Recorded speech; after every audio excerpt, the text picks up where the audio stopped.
Para sa inyo, ano ba yung IPR?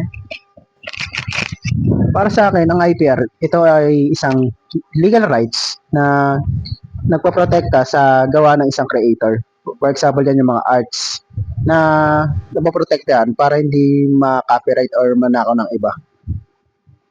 Ayun pre, elaborate ko lang sinabi mo. IPR, para siyang batas na bibigyan protection yung sarili mong gawa para hindi siya basta-basta magaya ng ibang manggagaya or pwede siyang gayahin basta may consent mo, parang ganun.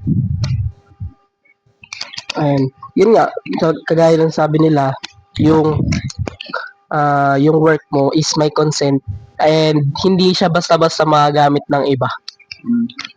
So, the IPR means pala ay intellectual property rights. May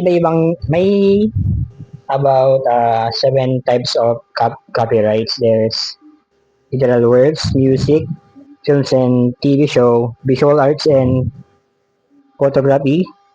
Panglima ito, mas pinaka-importante sa atin yung software and video games. Pang-anim, architect design, 7 online content. Ayun nga, kagaya ng sabi niya, may iba't ibang types tayo ng protection sa ay loss of protection para sa IPR, which is yung copyright, yung trademark, patents, and design rights. So, unahin natin yung copyrights. Ano yung sa inyo? Ano ba yung pinaka-idea nyo about copyright? Yung idea ko about copyrights, ito yung isa siyang batas na pumoprotekta sa gawa ng iba. Ito yung nagpe-prevent ng pagkopya ng ibang tao sa gawa sa isang existing na art. Kinoprotekta yung existing na art para hindi na makopya na without permission or consent ng creator or yung nauna na gumawa ng isang art. Yung copyright, mostly nakikita natin to sa mga social media eh. Yung mga di consent ng author, yung mga kunyari sa music and sa mga videos na ina-upload natin. Ayan, 'di ba minsan may mga nababan, may mga namumute. Yun dahil yun sa copyright. So, ilan sa mga example ng copyright no yung yung sa mga TV shows, sa online platform, sa mga books, ganyan. Diyan mas prone yung copyright kasi same yung mga author kahit papaano. Syempre may mga kanya-kanyang idea. So, hindi rin nila maiiwasan na magkakaroon ng same idea sa gawa ng iba. Kaya, yun, hindi maiiwasan yung copyright. Ayun, parang example sa mga kanta, minsan may mga nagagawa tayong kanta na may ibang singer na hindi nila namamalayan pareho pala ng tunog. Mga kanta nila, ayun. Parang example yung dati. Sino ba yun? Yung kay Bruno Mars. Alam niyo yun, pre? Yung kay Bruno Mars, tapos yung kay same na music na ginamit, pero iba yung lyrics. Yung example ng isang copyright.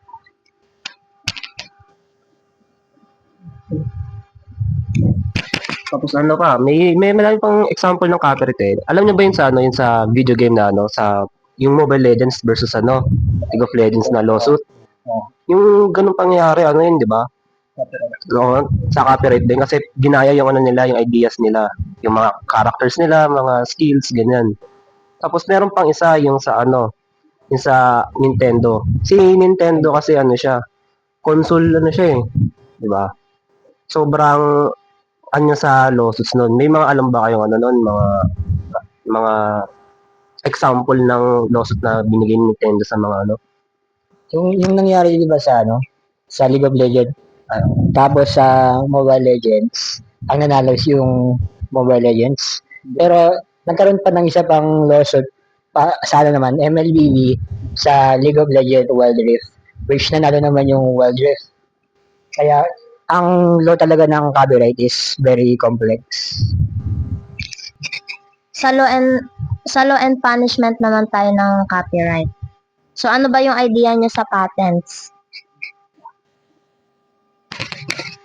Patents, parang ito yung ano eh, Ano nga? yung parang paggagawa ka ng isang bagay, parang makakapag-invento ka. I mean, nangyari sa mga ano, technology, mga device, mga invento. Ito yung process kung paano mo siya ginawa ng tama. So, yung patents, papasok din yan sa yung pinag-usapan natin kanina about sa League of Legends tsaka sa Mobile Legends na nauna yung League of Legends na gumawa ng ganong idea, ganong design. Yun rin papasok yung patents. Kaya makakonsider mo rin na patents yung nangyari sa dun sa League of Legends tsaka sa Mobile Legends.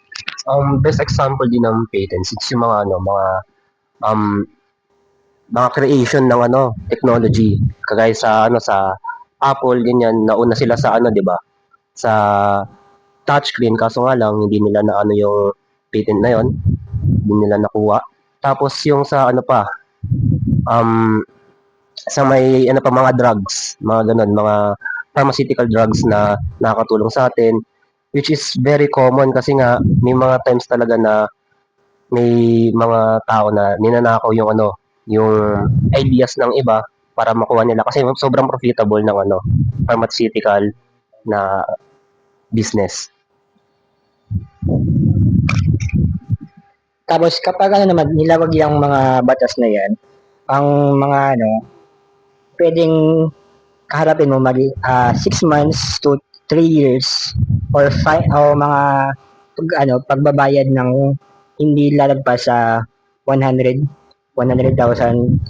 papunta sa 300,000.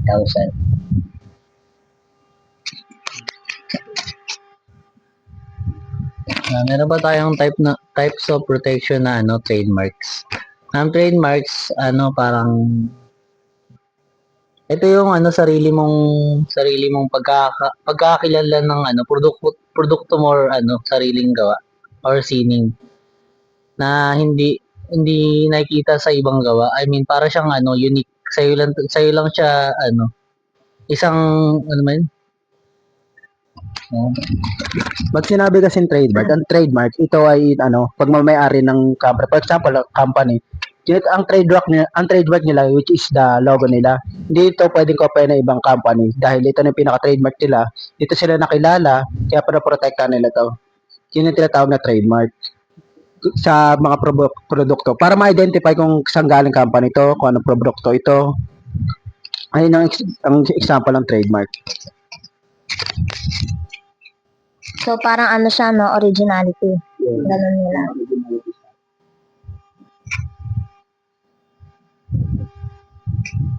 Example, yung ano, yung Apple. Ito yung trademark ng Apple. I mean, hindi mo na siya pwedeng gayahin kasi nag-i-exist na siya eh. Kung gagawa ka ng sarili mong company, mag-isip ka rin ng ano, alam mong wala pang nakakaisip. Ayun, dahil nga ano, trademark na nila yun. For example ngayon sa Apple, yung Apple na may kagat, di mo na pwedeng gamitin yung mga ganong branding. And katulad din ng iba, yung itsura ng bote ng Coke, ganyan, Coca-Cola, yung yung sa Nike, yung logo ng Nike, and marami pang iba na kailangan maging unique ka na lang para hindi ka ma-protectan yung trademarks. So, ang trademark, kadalasang ginagamit yan sa mga produkto to identify the authenticity or originality. So, alam naman natin sa panahon ngayon, marami nang lumalabas na mga fake products na ginagaya yung itsura, pero hindi nila magaya yung quality. So, doon lumalabas yung trademark. Importante itong trademark na to para to identify the quality of the product, who built this, who created this product, and the reputation of the company. Kaya malaking impact talaga ang trademark to identify the ano. So, ayun nga, meron din example din ng trademark violation sa China. National naging national problem to, yung sa Jollibee. Pag ano siya, merong company sa China na ano na ay business sa China na ano sila, ginaya nila yung logo ng Jollibee pero iniba nila yung pangalan. Nakalimutan ko lang yung pangalan mismo ng business na yun. Pero Jubilee ba ata? Jubilee ata yun. Basta ganun, ano siya, same talaga, nandun talaga yung logo, pati yung ano, yung mascot, parehas na parehas. Tapos, halos parehas din yung ano nila, yung menu nila. Kaya nag-aano yung ano, diba? Yun nga yun eh. Para maiwasan natin yung ano eh, yung pagkalito. Kasi ang mga consumers, nag-identify sila doon based on trademarks. Doon na rin nalalaman din yung mga kung original or fake ito. Kasi mostly ang fake nanggagaling sa China. Kinokopya nila yung original na branding name tsaka yung original trademark pero yung quality magkaiba. Nasa low quality. Isa mga example nito yung sa Itbulaga na i-explain ni Bulaga ba? Bulaga. Ayan. Yun nga, yung trademark na nangyari sa Itbulaga. Yung simula nung umalis yung TVJ sa tape nun. Then, nung lumipat sila ng Channel 5, ayan, sinusubukan nilang kuhain yung title nila na Itbulaga dahil si Mr. Joey De Leon ang lumikha nung title na yon. Then, eventually, nanalo yung TVJ kasi nga mayroon silang evidence na kanila mismo yung logo, ay yung title ng Itbulaga. And, ayun, sa trademark na yon, malalaman natin na kung sino talaga yung gumawa, ano talaga, sa kanya talaga yung rights. And, kung kailangan mo talaga na maging creative and unique sa mga gagawin mong branding. Ayan. Next tayo sa ano, design rights. Ito yung karapatan mo na ipaglaban yung ano, yung naisip mong design na alam mong na magagaya ng iba. Ayun, dito sa design rights, ito yung sa ano din eh. Pwede rin to sa mga clothing lines na yung mga design katulad nung viral sa social media na Tambay Cup, yung mga logo parang medyo may pagkakahawig, ganyan na pero ang nakalagay logo ng Tambay Cup. Mga ganon.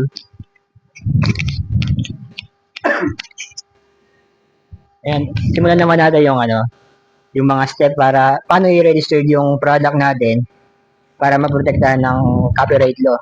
Ang first step, visit the IPOPHIL e-copyright registration system. May website yan website na Meron siya sa sa IPOPIL website yung yung ipopilph.ph yun. Tapos ang ano mo doon is magre-register ka muna. Tapos mag-fill out ka ng application form, tapos yung details ng work mo. Tapos pag-upload ka ng digital copy. Sunod nun may bayad kasi yun eh. Pag sa individuals, 625 pesos. Pero sa sa corporations, 1,250. Tapos ayun, ma-receive mo na yung yung certificate of registration after a few weeks. Ang duration nito is 50 years. So next tayo sa sa patents registration. So may mga steps para to register a patent. So step 1 dyan is to conduct a patent search on the IPO PHL website to check if your invention is new. So step 2 is file a patent application with patent application form, technical description and claims, drawings or diagrams of the invention. So step 3 is to pay the filing fee 3,600 for individuals and 5,000 for corporation. Then step 4, wait for examination and approval. It can take 2 to 3 years. Then step 5, if approved, receive the patent certificate. The duration is 20 years, non-renewable. Saan naman, trademark registration, may steps din tayo dyan. Step 1, magkakanda ka ng trademark research, trademark search sa IPOP website para malaman mo yung logo mo or brand mo kung kung unique ba o ikaw lang yung may gawa. Step 2, magpa-file ka ng trademark application kasama ang trademark application form, image of logo, if applicable, list of goods and services covered by the trademarks. Step 3, babayaran mo yung filing fee ng 2.8 per class or goods services. Step 4, IPOP will publish the application or opposition. If no opposition is filed, it proceeds. Kahit hindi ka mag-file, basta nakapagbayad ka siguro, mapuproceed siya. Step 5, pag na-approve na, makaka-receive ka ng trademark registration certificate. Ang duration nito 10 years. Renewable siya. Yan, next naman, design registration. Ganun pa din. Pupunta pa rin sa iFulfill website para ma-check kung original yung design na nagawa mo. And step 2, ayun, mag-application form ka din. Then, drawings or images ng design mo. Description ng design mo, yung mga features niya, ganun. Then, next naman, ayun, pay the filing fee. 2,000 for individuals and 3,600 naman para sa mga corporations. And wait for examination and approval. Ito, tatagal to ng mga ilang buwan. And next naman, pag approve na, makaka-receive ng Industrial Design Certificate. At ang duration nito, 5 years. At renewable hanggang 15 years.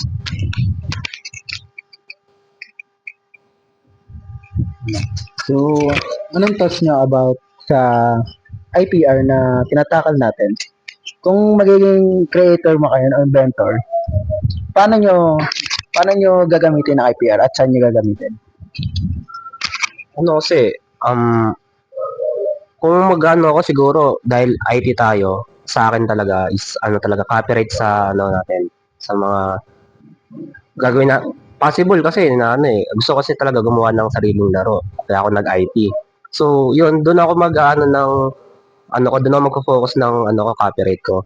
Kung sakaling hindi man pala rin, siguro sa patents naman, sa magagawa na technology. Ikaw, pre? Siguro kung in the near future magkaroon ako ng bagong idea, ipapakabreak ko talaga para ma-protektahan yung sarili ko at yung product ko. Sa akin, mahalaga ang IPR in terms of IT field. Nangyayari kasi, ang madalas na mangyari dyan, in the modern era, nangyayari dyan, nagkakaroon ng software, tsaka yung mga source code, nagkakaroon rin tayo ng mga hacking. Pag nahack kasi ang isang bagay, or nakuwanan ka ng isang art, dahil sa yun, pag walang IPR, na nakawang ka, nahakan ka, pag walang IPR, hindi mo na makukuha o wala ka ng karapagan doon sa nanakaw na gawa mo na ikaw naging invento. Ayun. Yun nga, sa natakil natin na IPR, maganda talaga na meron tayo na registered kung ano man yung original work natin. Dahil ang IPR kasi talaga ay ini-encourage na maparegister lahat para maging license, para hindi kung san-san man nagagamit yung kung ano mang original artwork mo. Kasi may mga sabi naman natin na meron talaga na gumagawa ng mali sa ibang artwork and gusto nila na sila yung parang makredit sa ganyan. Kaya kailangan talaga na paparegister natin sa IPR para yung credit is mapupunta pa rin sa atin and nasa sa atin yung rights ng artwork na yan. Para sa akin, sobrang laking bagay ng IPR kasi kung sakaling developer ka sa IP field natin, sa akin developer, gagawa ka ng game, gagawa ka ng kung ano-ano, syempre, kailangan mo yung IPR para alam mong ikaw lang yung may gawa ng ganun. Tsaka may may karapatan ka, lisensya, kasi dinaan mo siya sa tamang proseso. Kumbaga, example ng ano, mahalaga lahat pre. Sa copyright, patents, lahat, halos lahat ng batas sa IPR mahalaga pre kasi kunyari developer ka. Full package na yung gagawin mong ano, parang magiging kung mag ano man siya, boom, parang siyempre ang dami mong ano makakalaban na kung sino-sino. Siyempre kailangan may mapapatunayan ka sa kanila. So para sa akin ano no, mahalaga yung IPR kasi ano siya, parang dumaan siya sa tamang proseso. So mas alam mong mas secured yung ano, yung gagawin mong business, yung mga products, yung kung ano yung parang dinevelop mo, alam mong secure kapag nasa IPR kasi dumaan siya sa tamang process. Then kung wala yung IPR, mas risky yung ano, yung invention mo, yung idea mo. So mahalaga talaga yung IPR. So, mahalaga talaga itong APR. Dahil sa IPR, hindi na matatakot ang mga inventors at developers na gumawa ng kanilang mga artworks dahil meron na tayong IPR. Mas kampante na sila gumawa, saka naka-encourage nila ng innovation dahil nga meron na tayong legal rights na po-protect sa mga arts natin or masterpiece na gagawin natin. Kaya napaka-importante ito ng IPR at ito rin ginagawa para to identify the product, kung sino gumawa nito, kung saan galing company to. Tapos nakapaloob din sa IPR yung trademark. Pagkakaroon ng isang company,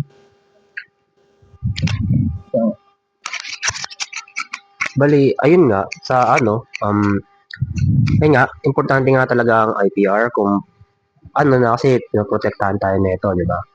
Tsaka, sobrang, kaya din to na, ano, mas magandang i-implement sa, ano, sa mga, ano natin, sa mga ginagawa natin. Kasi ano eh, yung nape-prevent natin yung mga, ano, yung may mga masasamang intention sa mga produkto natin or sa produkto ng iba, sa mga creation na iba, ganun. Bali, kapag wala kasi itong IPR na to, isipin nyo kung gaano catastrophe ang mangyayari sa ano natin, sa business world natin. Halos lahat ng ano natin, pare-pareho yan, di ba?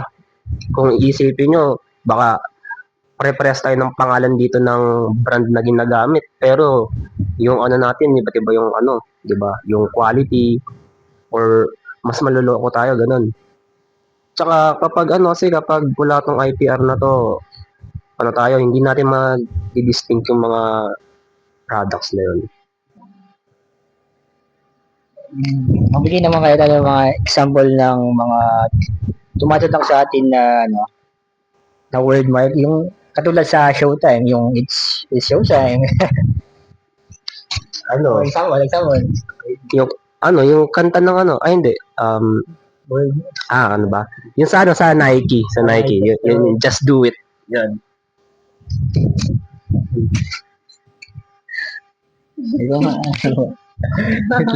Wait lang ako. Ito pare. Ano, yung sa Jollibee.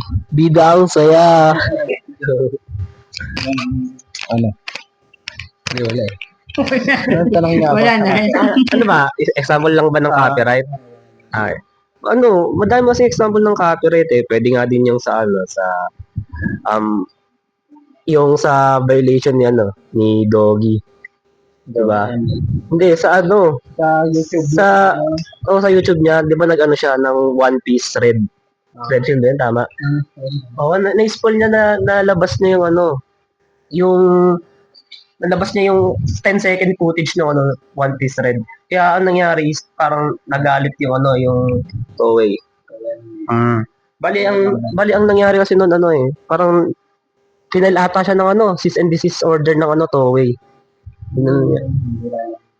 Ano, yung cease and desist, yung parang pinipigilan ng owner yung content creator kagaya ni Doggy na itigil niya yung ginagawa niya.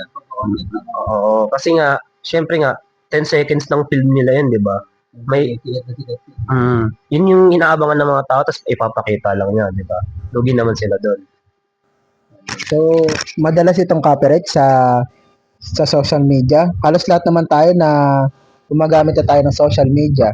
Yung mga pinopost doon, yung mga pictures, meron pa ibang tao na ginagamit yung mga art, yung mga pictures na sa social media kasi may tinatawag tayo dyan yung mga sa mga katulad ng website na mga Canva, yung mga gallery website na may bayad, tsaka yung mga templates na, for example ngayon sa Canva, hindi ka pwede basta-basta kung gumamit or ng mga templates. Yung iba doon may bayad talaga. Tsaka meron na doon pinoprotect din yung ibang inventors doon sa may Canva o sa ibang website na gumagawa ng mga arts. Pero yung arts na ginagawa nila, pinapagamit nila, pero may bayad. Tsaka may consent naman nila yon. Kaya doon rin po pasok yung copywriting. Yung iba kasi na ganun, hinahack na lang nila or ninanakaw na lang nila yung gawa ng iba. Kaya nakakasuhan sila ng copywriting. Minsan pre, example sa mag-story ka, di ba? Biglang yung pag-story mo, yung kanta na nilagay mo daw or music, hindi siya lalabas kasi nga nakalagay. Parang may issue siya na pwedeng copyright din. Ay, yung may napapansin ko rin yun pag gagamit ka ng ibang kanta. Na meron dun kunyari, sa may FB, may ibang mga content creator na gagamit ng kanta sa content nila. Tapos si FB, parang nire-restrict niya, may lalabas na notification na copywriting. Kaya yung content na or video na pinost mo, mamamute o ma-disable dun sa sa FB, i-hide nila. Pre, ikaw, pre. Iba naman. Ayun, sa social media, ewan ko napansin nyo, pero mga pandemic days, yung mga video ng mga sikat sa TikTok, yung hahatiin yung screen, yung isa slimy, yung ganon. Mga ganon. Ayun, parang dati hindi pa ata strict sa ganon eh. Tapos ngayon, pag nag-upload ka na ng ngayon, na copyright na-flag na siya ni ng kung ano man social media. Then, ayun nga, naging popular din sa mga ngayon, popular na siya sa mga nagki-clipping. Clipping yung mga sa mga podcast din, mga nagki-clip ng mga videos din, ganon. And ayun, patuloy lang nilang ginagawa yung mga ganon hanggang sa di pa sila na-flag, which is mali kasi hindi naman nila sariling sariling gawa. Ayun, galing lang din sa kumbaga reuse content, mga ganun. Yung sa copyright, totoo ba yun, pre? Kunyari Kunyari sa LOL. Ay, sa LOL, tama. Tapos nagaya niya yung ML, di ba? Yung Muntun. Yung LOL, LOL dati, Garena ba? Ay, Riot pala, Riot. Parang nanalo yung, di ba, yung Riot. Kasi nga, napatunayan nila na parang may nagagayang Tapos yung Muntun, parang nagbayad sila sa Riot nun. Totoo yun, di ba? Pero hindi kasi sila hindi natigil yung operations ng ML kasi siya eh. Nagbago lang siya ng mga ng character designs, lang, binago lang niya pero andun pa rin yung parang similarity. So tapos tawag doon, nabalitaan niyo ba yung yung ginagawa ng mga content creator dati sa other content creators, yung kunyari ito si PewDiePie, siya, original yung gawa niya, video niya yon, kanta niya yon. Tapos ang mangyayari, may mag-upload na iba. Tapos nire-upload nila. Tapos nandun yung pinaka-content ni PewDiePie yun, pero ang ina-report nila si PewDiePie. Kaya yung kaysa ma-monetize si PewDiePie, iba yung nabibigyan. Kasi sila pa yung nare-report, siya yung nawawalan ng revenue. Parang pre, sa flip-top, di ba? Ganun din may Kaya sabi ni Enigma dun, suportahan, wag piratahin. Kasi, parang naging, kultura natin Pilipino yung mga Pilipino. Tsaka rin pre, usong-uso talaga sa social media. halos lahat ng sikat na content creator or mga artist, may mga poser. Doon nga papasok eh.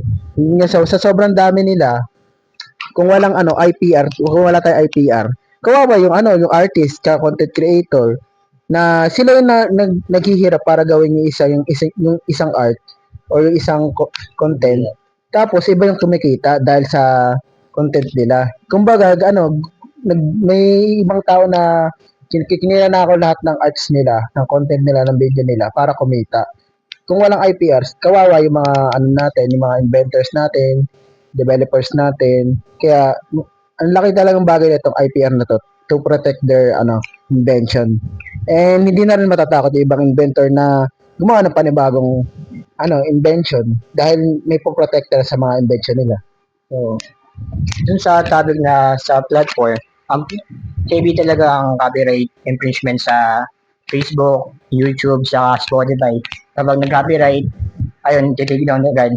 Pero ngayon sa rise ng AI, yung yung mga video na ganun, tapos yung mga AI sila, mga ganun, yung mga copyright doon. Kaya nahihirapan na rin ng mga copyright na kasi dahil dun sa AI, sa rise ng AI. AI generation. And since na yung AI generation, ito patok to ngayon yung mga AI na music na rock, nagiging rock. Lalo na yung sa ang naging sikat kasi mostly kasi naging trending sa X, sa dating Twitter, yung yung multo na naging rock version. Tapos parang naging controversial kasi ayun nga, di naman natin may kakailan na maganda din yung rock version, pero paano naman yung gumawa ng original, di ba? Yung gumawa ng original, tawag dito, naglaan ng ng utak, naglaan ng oras, panahon, tapos gagawan mo lang ng AI, tapos parang hindi pa consent, wala pang consent galing sa original creator. Tapos nag-top charts pa siya. So parang nakaka-disrespect.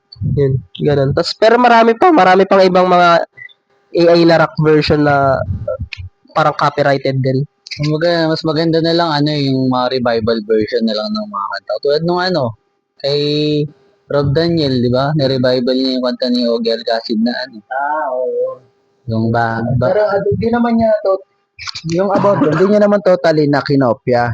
Parang in-enhance niya lang with consent of the owner and the inventors. Bali, dito na natin tatapusin ang podcast na to. Kasi masyado na tayong mahaba. Yung natin, lumalagpas na tayo sa Bali, ayun nga, salamat sa panonood sa amin. Kami nga pala ang week 7, and ang topic namin is about sa intellectual property rights, tsaka yung nito, mga flaws na pumuprotekta dito.